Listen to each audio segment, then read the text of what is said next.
Hello. Hi everyone. Today I have a video topic, and this is going to be a very short. But I came to this realization that whenever we are small, we are always told that we should write goals and we should follow them. Okay, which is a very correct process. Of course, you should write down goals and follow them and try to achieve them and do progress in it, right? Now, but the little twist here is that those goals you have to like carefully see that are they your goals. Like if you're telling a little child or like a younger adult or anyone to write their goals, you have to actually go. If you're a parent or if you're like a coach or if you're a mentor, you have to actually revisit those goals. Like, are these the goals of that person, or are these the goals that the society or their parents or other relatives or their influence to write these goals? So let me tell you for an example. When I was young, I had lots of goals. Like, I was really into like dancing, I was really into creativity, I was really into just enjoying my life. Okay, like creative art expression and everything. So my goals would have been to do gymnastics, learn gymnastics, go for dance classes, and all of such things, right? But then slowly and steadily, uh, with people around me, they started to push me that I should be doing well in academics. So they started to feed it into my mind, and once it got fed into my mind, I started writing down them as the goals. Now, the scary part of it was that I, as a person, I'm a very goal achiever, highly oriented. Any goal you give me, I will achieve it. Okay, like if you give any goal to a child, that child will achieve it. Okay, but scary part is that I started accomplishing the goals, the academic goals, and I was praised for it. And however, I had a praise for it, and then what happened is that I was praised for it, then more goals came. So you have to do well in maths and science. That was one goal. Once you do start doing maths and science, you're uploaded, and the society gives you one more goal, that now you have to do well in English, in social sciences you have to do.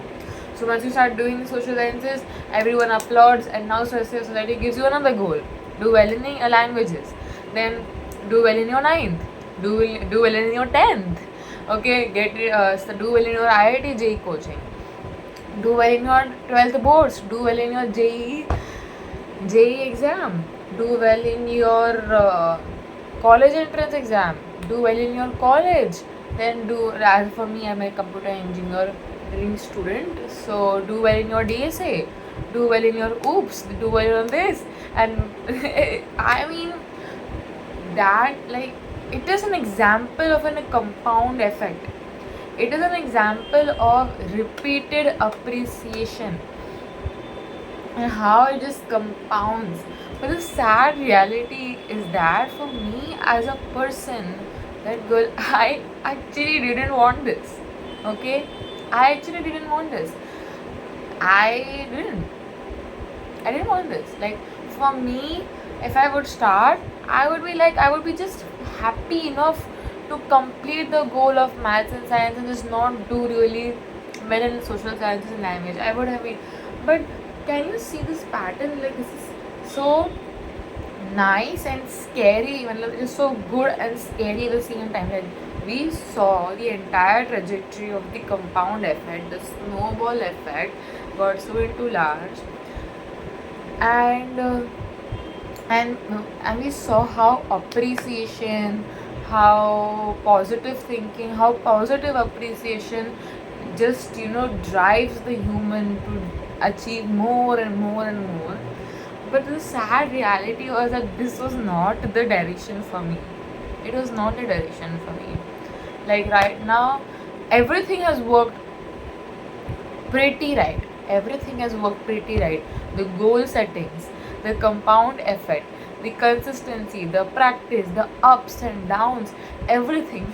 But now, as a person who's right now turning 21 years old, now I'm thinking that yeah, everything is correct, but this is not what I wanted. This is not. So one advice or one thing that I will actually, you know, because now I would like to add one more scary thing to this.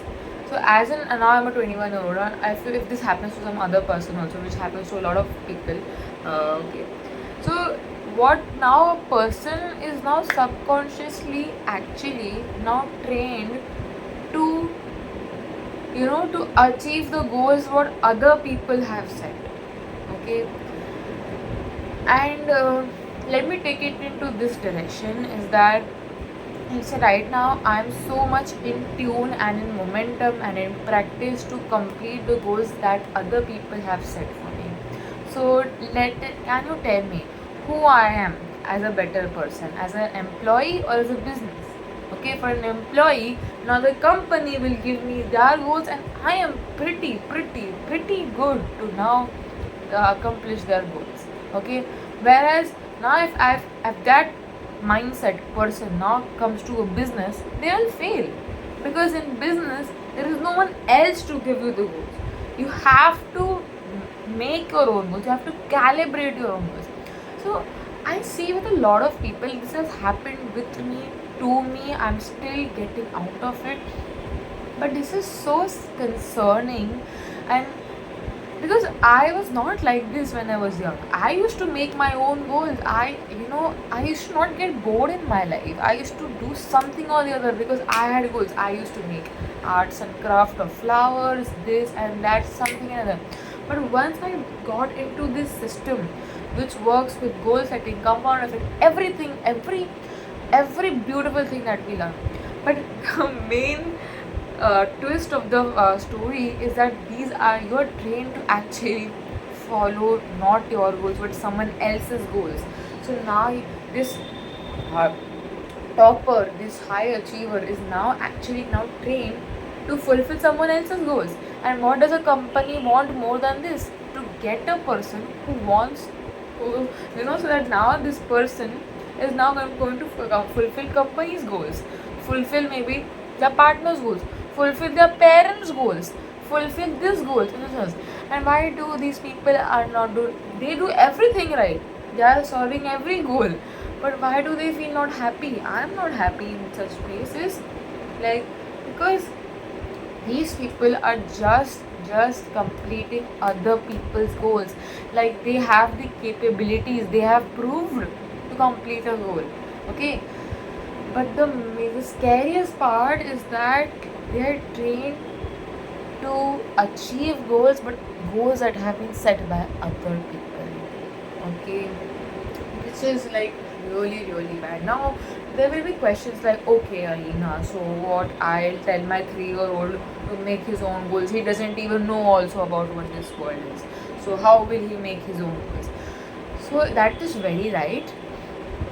You don't have to leave your 3-year-old or your 4-year-old, 5-year-old to make their own goals, because that is not going to happen. And if you leave them alone to make your own goals, then someone else will condition them to achieve their own goals from their benefits. So if you're a parent or if you're a young adult like me, and if you're transitioning out, you should actually now focus. You should, if you're a 3-year-old, you should actually teach them how to make your own goals, and you can only teach them once you know how to make your goals. So can you see that, let's say, if I learn to make my own goals and to like cut the goals that other people have set for me and use my capability, everything, and my direction shifted from solving other people's goals to my goals, and who am I better as an employee or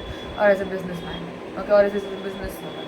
Like in a businesswoman, you have your own goals, you have your own business, you have your own income, everything that you have to set up, okay. An employee with an employee mindset. Employee is a person who basically is both the employee and both the business person. Both should read the books, Compound Effect. Both should read the books related to goal setting and everything. But the major difference is that this person applies it to the company's goals and this person applies it to their goals. And that is the biggest thing. And once you start conditioning, so for example, let's say into the good case that I have learned to make my own goals, I have started the momentum towards my own goals right from the starting. I have accomplished a business out of it. I am creating a business, and now what I will do is that if I have kids, like if you have kids, if I have younger siblings, anyone, like if I have someone whom I am mentoring, even as a life coach, even if like anyone, I will actually not teach them how to achieve their goals because there are tons of books to do that. You have the compound effect, all of these books. These books are amazing. I want you to read because this is the same skills that is common. But what is a golden twist that I will be teaching them? That I will be teaching them how they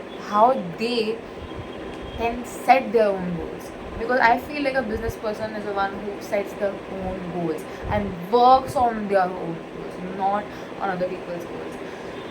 So so if I do that, I have an established business and I also teach my child to do that, my child will not be a good employee, because a person who is focuses on their goals, they they wouldn't care less to go through the company's goals, right? They want to achieve their goals.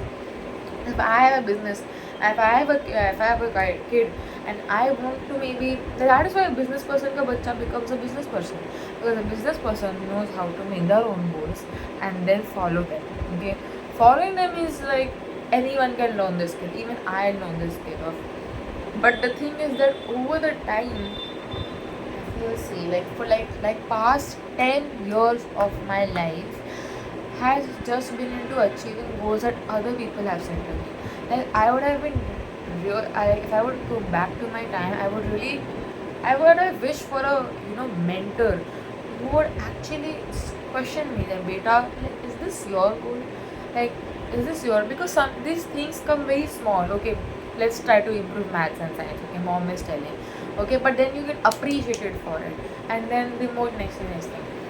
We have to come out of this system. Such system was such a thing. It's not bad, of course. I of course learned how to achieve goals. I did learn everything. I learned the basis of everything, but I learned it for a direction that I didn't want. I didn't want it. So, like, if I have a younger person to a mentor,